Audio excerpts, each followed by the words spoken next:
জেলে সাজা ভোগ করার সময় স্কট অবাক হয়ে দেখল 3টি পিঁপড়া টেনে আনছে একটি ছোট্ট যুদ্ধের বর্ম। মুহূর্তের মধ্যেই সেই বর্মটি হঠাৎ 10,000 গুণ বড় হয়ে গেল।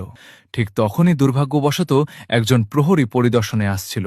যদি সে স্কটের সেলে এই যুদ্ধের সরঞ্জাম পেয়ে যেত, তাহলে হয়তো স্কট আর কোনোদিনই জেল থেকে বেরোতে পারত না। হঠাৎ পিঁপড়াগুলো এক সারিতে দাঁড়িয়ে উল্টো গোনা শুরু করল। স্কট সঙ্গে সঙ্গে বুঝে গেল তারা কি ইঙ্গিত করছে। চারপাশে সতর্ক দৃষ্টি রেখে সে দ্রুত সেই স্যুটটি পরে নিল। প্রহরী যতই কাছে আসছিল, স্কট 1 সেকেন্ডও নষ্ট না করে শেষ মুহূর্তে হেলমেট টাউল। প্রহরী যখন স্কটের সেলের দরজায় পৌঁছালে, তখন পুরো সেলটাই খালি। হতভম্ব প্রহরী নিজের চোখকেই বিশ্বাস করতে পারছিল না। এদিকে স্কট ইতোমধ্যেই একটি পিঁপড়ার সমান ছোট হয়ে গেছে এবং প্রহরীর নাকের নিচ দিয়েই পালিয়ে গেল। অ্যালার্ম বাজতেই স্কট জেলের প্রধান ফটক পেরিয়ে বেরিয়ে এলো। তারপর সিঁড়ি থেকে লাফ দিয়ে মনে মনে ভাবল, অবশেষে সে মুক্ত।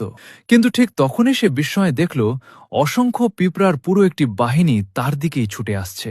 এমন দৃশ্য সে আগে কখনো দেখেনি। ভয়ে স্কট মাটিতে পড়ে গেল। পরে যখন বুঝতে পারল তারা তাকে আক্রমণ করতে নয়, বরং বাঁচাতে এসেছে, তখন তার বুকের ভেতরটা হালকা হয়ে গেল। পিঁপড়াগুলো তার জন্য একটি পিঁপড়ার আকারে ছোট বিমানও নিয়ে এসেছিল, আর দেরি না করে স্কট তাতে উঠে বসল। এদিকে জেলের ভেতরে তখন চরম বিশৃঙ্খলা। পুলিশ স্কটকে ধরতে অসংখ্য টহল গাড়ি পাঠিয়ে দিয়েছে।